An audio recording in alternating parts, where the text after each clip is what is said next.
तो गाइस कैसे हैं आप सब लोग। टावर ऑफ मैजिक के एपिसोड 08 के साथ हाजिर हो। तो लास्ट एपिसोड के एंड पे हमने देखा था कि रोमांटिका बोर्ड के ऊपर अपना नाम पढ़ने के बाद काफी ज्यादा गुस्सा हो रही होती है और सभी कामनर्स से कह रही होती है कि दफा हो जाओ, मेरे करीबी मत खड़े हो, क्योंकि उसका नाम जो होता है कामनर्स लिस्ट के ऊपर होता है और उसके ऊपर डिजायर आरमान का नाम होता है। तो आप लोगों को कहीं ये तो नहीं लगा था कि डिजायर का नाम अल्फा क्लास में आ गया है? नहीं, उसका नाम भी बीटा क्लास में ही होता है। यहीं पर से नेक्स्ट सीन बीटा क्लास का दिखाया जाता है कि बीटा क्लास की हालत काफी ज्यादा खराब होती है। हर जगह के ऊपर जाले लगे होते हैं, विंडोज के शीशे टूटे हुए होते हैं और यहाँ पर एसी भी नहीं लगा होता, हर तरफ गर्मी होती है। रोमांटिका जो होती है बीटा क्लास में आकर बैठी होती है और प्रोफेसर वहां पर पढ़ा रहा होता है, लेकिन उसे किसी भी चीज की कोई समझ नहीं आ रही होती। वो कहती है कि यहाँ के प्रोफेसर भी ऐसे हैं जिनके बारे में मैंने कभी सुना भी नहीं और इनका तो कभी नाम भी नहीं सुना और मैं जानती भी नहीं हूँ कि ये कौन बंदा है। और ऊपर से जिस तरह से वो पढ़ा रहा है एक लफ्ज की समझ नहीं आ रही। तो वो सोच रही होती है कि मुझे जो भी बीटा क्लास के बारे में रूमर्स बताए गए थे वो वाकई में सच है। यहाँ पर क्लासेस की हालत बहुत ज्यादा बुरी है और ऊपर से यहाँ पर ठीक तरह से स्टडी भी नहीं करवाया जाता। साथ ही वहीं पर बैठकर रो रही होती है और कहती है कि मुझे उसी वक्त पता चल गया था जब मैं यहाँ पर उस लड़के से हारी थी। उस कमीने लड़के ने मुझे हराकर मेरी किस्मत पर ताला लगा दिया है। अब मैं यहाँ पर सारी जिंदगी के लिए बीटा क्लास में रह जाऊंगी, कभी मैं बीटा क्लास से बाहर नहीं निकल पाऊंगी।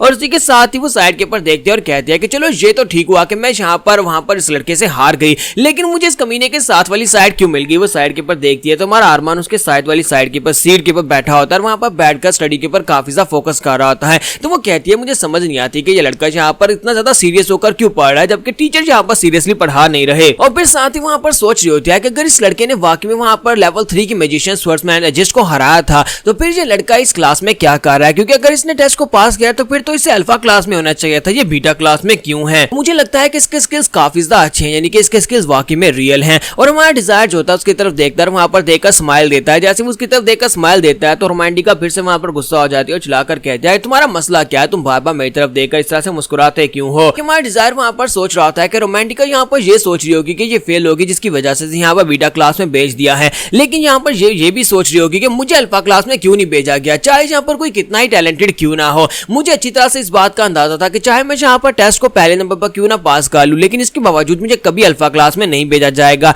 जब तक प्रोफेसर पुगमैन यहाँ पर है कोई भी कामनर जो है उसे अल्फा क्लास में नहीं भेजा जा सकता, सभी को यहाँ पर बीटा क्लास में भेजा जाता है। चाहे आप लोग कितने ही टैलेंटेड क्यों ना हो, आपके सारे के सारे टैलेंट जो है बीटा क्लास के अंदर ही दफना दिए जाते हैं। इन लोगों के इसी बिहेवियर की वजह से 10 साल के बाद जो डंजन जहाँ पर ओपन होने वाली है उस डंजन के अंदर बहुत सारे ऐसे कामनर दोस्त है जो काफी ज्यादा टैलेंटेड थे, लेकिन उन सभी को यहाँ पर रिसोर्सेज की कमी और साथ में टैलेंट की कमी की वजह से यानी उन्हें अच्छी तरीके से पढ़ाया नहीं गया, जिसकी वजह से वो सभी लोग वहां पर सबसे पहले मारे गए। इसका मतलब यह है कि हम सभी लोग सिर्फ और सिर्फ कैनन फोर्डर्स की तरह है, लेकिन हम सभी लोगों को भी यहाँ पर जीने का हक है और अपने आप को स्ट्रॉन्गर बनाने का हक है। तो मैं यहाँ पर वापस इसी वजह से आया हूँ ताकि मैं यहाँ पर एक सिस्टम क्रिएट कर सकूं, एक ऐसा सिस्टम जिसमें अल्फा और बीटा में कोई फर्क ना हो। मैं जहाँ पर अल्फा बीटा का फर्क मिटा दूंगा। तो हमारा डिजायर आरमन कहता है कि मेरे पास यहाँ पर करने का एक ही तरीका है कि मैं यहाँ पर हमारी बीटा क्लास के अंदर जितने भी टैलेंटेड बच्चे हैं उन सभी लोगों को अपने साथ मिलाकर अपनी एक पार्टी क्रिएट करूं ताकि उन सभी लोगों को अल्फा लेवल में यानी अल्फा क्लास में एडवांस कर दूं, उन सभी को अल्फा क्लास में लेकर जा सकूं और बीटा क्लास को खत्म किया जा सके ताकि बीटा क्लास को भी सारे के सारे वही एडवांटेजेस मिल सके जो अल्फा क्लास को मिलते हैं। लेकिन उसके लिए सबसे पहले मुझे यहाँ पर कुछ मेंबर्स तलाश करने होंगे जो कि मेरे ग्रुप में शामिल हो सके।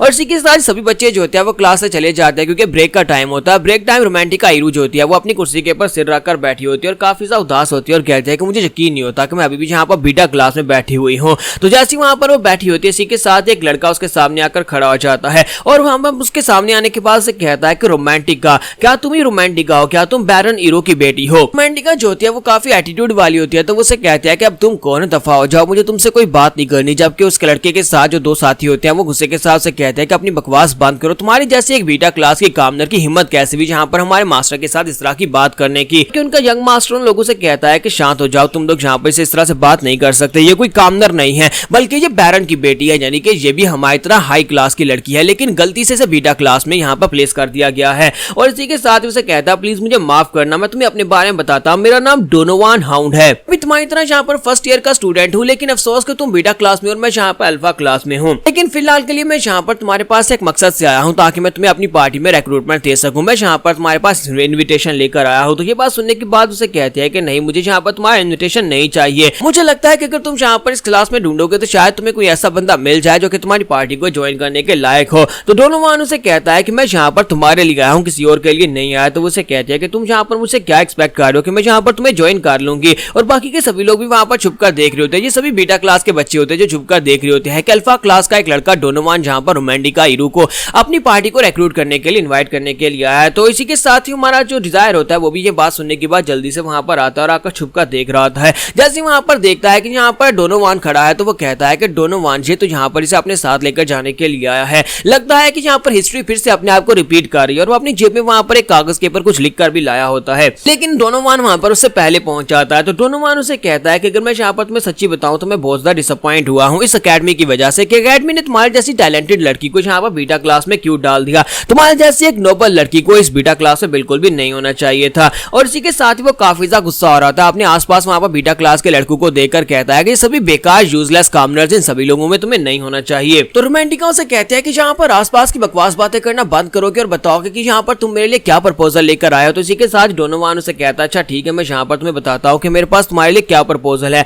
तो वो उसे कहता है क्या तुमने यहाँ पर कभी एल्हीम सनबे की पार्टी के बारे में सुना है, यानी कि तुमने हमारी ब्लू मून पार्टी के बारे में तो सुना ही होगा। तो जैसे वो ब्लू मून पार्टी के बारे में सुनती है वो कहती है क्या तुम यहाँ पर उस ब्लू मून पार्टी की बात कर रहे हो जिनके साथ यहाँ पर प्रोफेसर पुगमैन है। प्रोफेसर पुगमैन के अंडर वहां पर पार्टी बनाई गई है जो कि काफी ज्यादा टैलेंटेड लड़कों की है, यानी कि हमारे अल्फा क्लास के बहुत सारे टैलेंटेड बच्चे जो हैं उस पार्टी का हिस्सा हैं और सारे के सारे टैलेंटेड बच्चे उसी पार्टी का हिस्सा हैं। सभी लोग उसे ज्वाइन करने की कोशिश करते हैं लेकिन ज्यादातर लोगों को वहां पर से ज्वाइन करने का मौका नहीं मिल पाता। डोनोवान उसे कहता है कि हाँ ये बात वाकई में सच है कि हमारी ब्लू मून पार्टी जो है इस वक्त इस पूरी की पूरी हेवरियन एकेडमी में सबसे बेस्ट पार्टी है। तुम ये कह सकते हो कि हमारी पार्टी जो है एलीट पार्टी है। हमारी प्रोफेसर पुगमैन जो है वो इस पार्टी की देख रेख करते हैं, यानी कि उनके अंदर यहाँ पर इस पार्टी को बनाया गया है। रोमांटिका उसकी बात सुनने के बाद वहां पर सोच रही होती है अगर यहाँ पर मुझे वाकई में ब्लू मून पार्टी को ज्वाइन करने का मौका मिल जाएगा तो फिर तो मेरा फ्यूचर यहाँ पर सेट है, यानी कि मैं दोबारा से यहाँ पर बीटा क्लास से निकलकर अल्फा क्लास में जा सकती हूँ। मुझे यहाँ पर से ट्रांसफर होने का मौका मिल सकता है तो मेरे लिए एक चांस है, मुझे यहाँ पर इस चांस को ले लेना चाहिए। लेकिन मुझे यहाँ पर हेजिटेट क्यों कर रही हूँ। रोमांटिका को खुद भी नहीं पता होता कि वो यहाँ पर हेजिटेट क्यों कर रही है, यानी कि वहां पर क्यों नहीं जाना चाहती, वो हिचकिचा क्यों रही है कि वो उस ऑफर को जल्दी से एक्सेप्ट कर ले और उस लड़के डोनोवान के साथ यहाँ पर से चली जाए।